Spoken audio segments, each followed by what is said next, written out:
welcome back to my channel, and something a little bit different today. I have a man. Yes, I've got a man. Now, normally I just interview ladies, but today I have, well, I'm going to mix it up a bit. I'm doing a man of the month, and my first ever man is Danny Peacock, the wonderful actor, showbiz legend that is.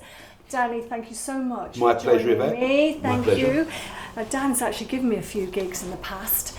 Not enough, but we'll chat about that afterwards.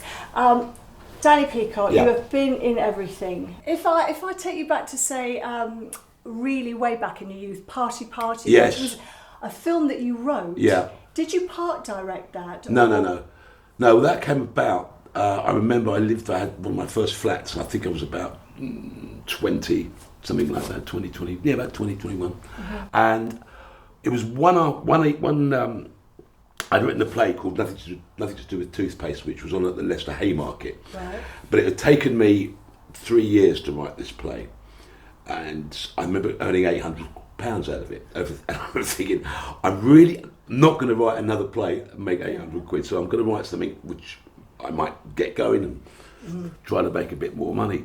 Not that it's about the money, I love the experience of writing. But you've got to eat, But you've got to eat. Yeah. So I remember it took me one weekend, and I wrote the first 30 minutes, because it was two versions of Party Party. There was the 16mm, it was on film, 16mm version, which was made at the National Film School. Right. So I wrote the film, I sent it into, this is a half-hour short version, sent it into the National Film School.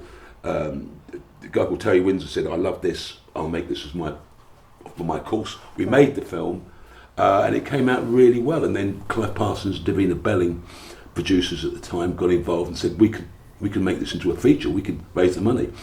And so they came back and said, can you make this a full script? Which I then did. Did you put yourself as the lead?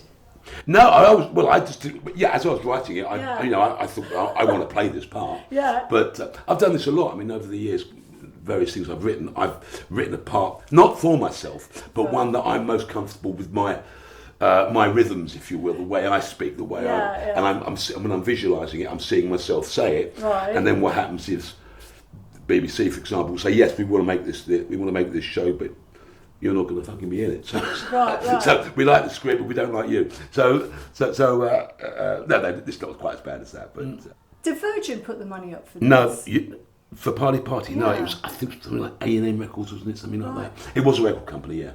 Who was cast in the film, apart from your good self?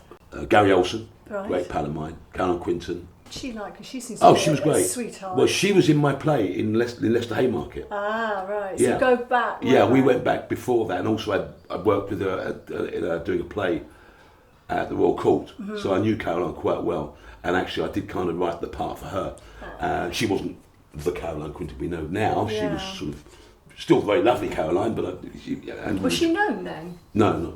Right. You know, everyone was just starting out in their careers, and I remember saying, "It's a film school film, so there's no money in it, but would you like to do it?" And she went, "Yeah, of course I will." So she did that, and then when we got the money for the feature, I mean, she was the best thing in it. Yeah. We immediately went, "Caroline, you've got to do it," and of course she said, "Yeah." I got on great with Caroline, yeah. Because so many people on the net are talking about Party Party, so it obviously reminds them of a much better Bygone time. age, better time, yeah. Yeah, a kinder time. Yeah, it was all those things. The Yeah. 80s, the early 80s, early to mid 80s. My gang, people like Gary Olsen and the great Liam Galvin and people like that was my Who's he, Liam Galvin? He's a wonderful gentleman. It was basically the original Party Party and the film, the feature itself, was all cuts, all my pals. Yeah. Clive Mantle, who I knew from youth theatre. Oh yes. Simon Dutton wasn't in the feature, but we offered it to him. wasn't in the feature, but it was in the short. So do you always, when you write stuff, put your mates in? Do you always have mates in mind? Yeah, kind of. Yeah? Yeah, definitely, yeah. Oh, that's really, that is kind of you, because you know a lot of people, once they move on, they don't really recognise their friends anymore. Right, okay. They're kind of... Whenever I've had the opportunity to, when I did a lot of work with Channel 5, and a particular show called Harry and Kosh, that was always my pals, as many as possible, to get in there. And Harry and Kosh, who were not my generation, much younger, and Lucinda, I then put all those guys into Cave Girl, which was the using BBC the same show. cast. Yeah, basically. I like working with the same Same people. Well, I'm going to take you back for films for a minute. Yeah. You have been in like huge American movies. Gandhi. I mean. Well, that was just one How scene. did that happen? Well, I remember my agent saying, "Can you go meet Richard Attenborough?" I was always a fan because I loved his war films. Yeah. And I went up to meet him. It was just nice to meet, Sir Richard Attenborough. What was he like? It was really nice. He was like, really, he looked like Richard Attenborough. It was like, whoa, that's Richard Attenborough. He was a really nice guy. We got on really well, chatted for 10, 15 minutes, not about Gandhi or anything, just general chat. Off I went, and then I thought that was the end of that. And 6 months later, when obviously they got it all together, my agent phoned and said, do you want to go to India for a week? And I flew out with Ray Burtis and Daniel Day-Lewis. And I always remember, that was we had a week together. So tell me, Daniel Day-Lewis, he's famous, isn't he, for just staying in the part? Well, he was. No, what was he like? Oh, he was a right laugh. Yeah? Yeah. Because he's got this serious sort of reputation. Well, he was. I suppose looking back, it's a long time ago. I mean, starting out as well. Yeah, he was one of the lads, really, one of the boys. What's it like being on a big set like that? I mean, the big one was Robin Hood, Prince of Thieves, and the funny story about that. I don't think I've mentioned this before, really. Was I'd written a show called Teenage Health Freak for Channel 4, and I think we'd done the first series. It'd done very well, so I'd written the second series, and I played the dad in it. Right. And just so we know, when I wrote the dad, I didn't write it. No, I didn't write it for myself. I wrote the school teacher part for myself, which was a much smaller part. Okay. So I didn't want to presume that just because I'd written it, I could get this nice dad part.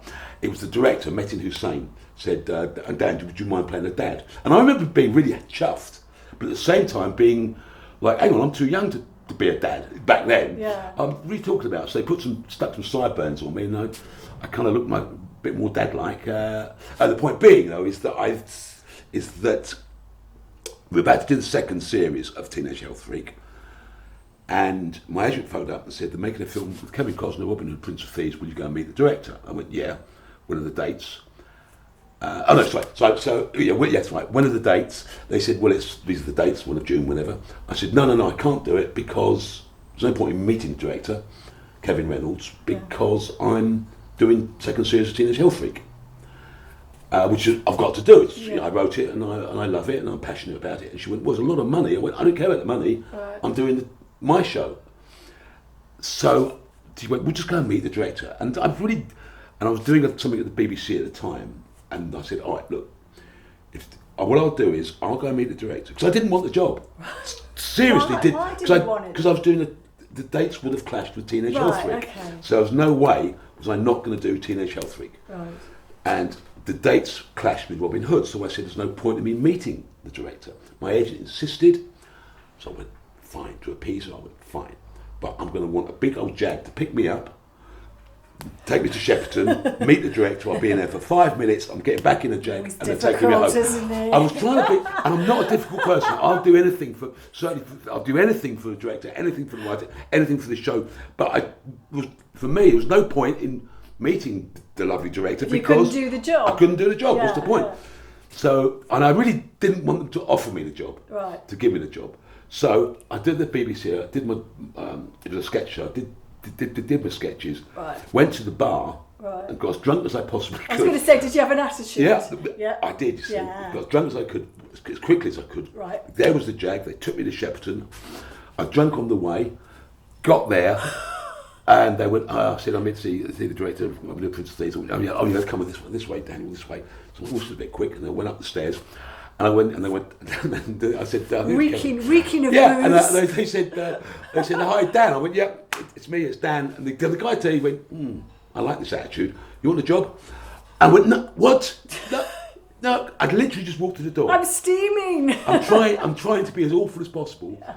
So, but me being me, I went not to upset anybody at that point. I went, okay, yes, of course I do. Thank you so much. I suddenly went, oh God, hang on. Thank you so much. I got back in the car and I talked to the driver, and I remember saying, I'm really chuffed. He was a really lovely gentleman and he's just offered me the job, and I don't want the job because I can't do the job. I want to do Teenage Health Freak. So you didn't tell him you couldn't do the job? No, not at all. But then Right. my agent said, yeah, they're offering you X amount, these are the days. And I went, no, look, I'm not doing it because I'm doing Teenage Health Freak. Yeah. So at that point, now they're upping the money. And it's getting more and more and more. It's getting ridiculous. And my agent's going mad. She's saying, you've got to do this. I went, and I stuck to my guns and said, no, I'm doing Teenage Health Freak. They kept upping the money, and I kept saying no. She's seen her commission going out the window. Absolutely. Yeah. And then they phoned me up and said, okay, Dan, we really want you to do this. And I think it was either Health Freak or Robin Hood. Anyway, one of the productions then changed their dates. Right. And which means I could do both. Right. So I went, okay, I'll do it. But I know it was, but it was a wonderful job. But Prince of Thieves was, Kevin Costner was a really great guy. What was his accent like? Oh, well, I remember the first night, which was all around the campfire, I think. Yeah. It was our first day of shooting. It was a night shoot, and I remember he was doing. He had an English-speaking coach. I hope I'm not telling any tales here. He was a really nice guy. Yeah. I remember there was like an English-speaking coach, sort of voice coach or something, saying, "No, this is how you phrase a certain line," and then they went away. Then he did his own thing. And when they came back, the coach was no longer there, and Kevin Costner was just talking like Kevin Costner, which as you do in the middle show with Forrest. So and he turned out. He was a really great guy. He? Yeah. And Jack Wilde, you see, was one of the merry men, and he became a great pal of mine. Jack Wilde. Yeah, he was kind of fine. He'd stop. He smoked a lot. I smoked a lot, and he smoked a lot. So. And we shared a little caravan together. Yeah. We had a real laugh. We used to play dice, all the merry men, not for money, just for fun, to pass the time. Because how long were you actually working? 13 weeks it was. 13 weeks? Yeah. But your money must have been much higher than everybody else's, because obviously you didn't want to say. I didn't want to say that to anyone. You can't say that, because they'd have, So you got any gossip on Kevin Costner? No, he was done what was a long time ago, wasn't it, Prince of Thieves? But he was just a nice man. He'd knock on the door, he'd come into the caravan, we'd all be there, and we'd be playing dice, and he'd say, I want a game. Oh, you want to hear stories. Yeah, no, like he really that, was, and he'd just sit down with us, and have a fag. I remember we smoked a little bit, and we used to play dice. And at first we were like, "That's Kevin Costner." Yeah, how do you get past that? Well, because now that he's coming in quite a lot, it just becomes one of the boys. Oh, that is. So he was really nice. That is. And Jack Wilder, what was it? You said you became great. Yeah, we did. We saw each other a lot afterwards. Oh, I really liked, I really liked watching Jack Wilde, and I was really sad that he passed so young. Mm-hmm. All right, okay. Morgan Freeman. Ask him about Morgan Freeman. Oh, yes. Have you got a story? No, yes. No, he doesn't. Morgan Freeman was lovely. Sorry, could you say actually, again? More feeling. No, he really was. No, he really was. And actually, I'm a massive fan of his work. What do you know about Morgan Freeman? Well, he was in the film. No, but it's just the fact that... information. No, I don't. You don't... I just wondered if there was anything. Yeah, he was a really nice guy. All right. Jewel of the Nile. Jewel of the Nile, yeah, that was Michael Douglas. Yeah, that was great. Michael Douglas. Did you meet Michael Douglas? Yeah. What was he like? Oh, he was really... I'm not just saying this. He was really nice. He was a right laugh. Yeah. Was this Kev? He was a bit more of a lad than Kev. Was he? Yeah, he was a bit more... I mean, Kevin was great, but... Michael Douglas, he was I forgot about that. I'm trying to remember what the thing... Oh, yeah. And I got to my first scene, which was me introducing myself as the lighting expert or whatever. And the director, another Kevin, came across and said, great, Dan. So we're going to take you from there, which is like this arch, about 20 yards up there, and you go in there. So what are you going to say? I said, well, is it not in the... No, there's nothing in the script. It just says you enter. So I thought, well, now, I had written quite a lot by that point, so I wrote myself some quite funny little lines, right? Which I didn't come across. I mean, a lot of the lines in Prince of Thieves were my lines as well. Really? And yeah, me and Jack Wilde, a lot of that stuff together is. We had to do a couple. So that's me and him doing little impros. Oh. But that's the great thing about those sort of directors. If you run something, and all good directors, you can run something past them, a little improvised scene, whatever, and they'll either go, that's absolute fucking rubbish, and we're not, or they'll go, actually, that's it adds to it. Yeah, let's do a bit of that. Maybe take that out, put that in, bloody. Yeah. So it's And I love working with directors like that. You don't feel any, when he said just write your own stuff, you didn't feel any pressure? No, because I knew if I'd written some bad stuff, he would have said, no, don't be silly. Right. Just go in and don't say anything. You know, so did you give yourself a 20-minute sort of monologue as you walked through? No, I can't remember what the joke was. It was something like, I remember, and I'll tell you what, they cut it out as well. No, the film itself is there. I saw the film a couple of years ago and they cut out my kind of punchline, which I think was a smash your bloody face in. That was because it was like look after. It was something like look after this, look after that, look after that. And if you don't, smash your bloody face in. And I think for TV they cut out the smash your bloody face in bit.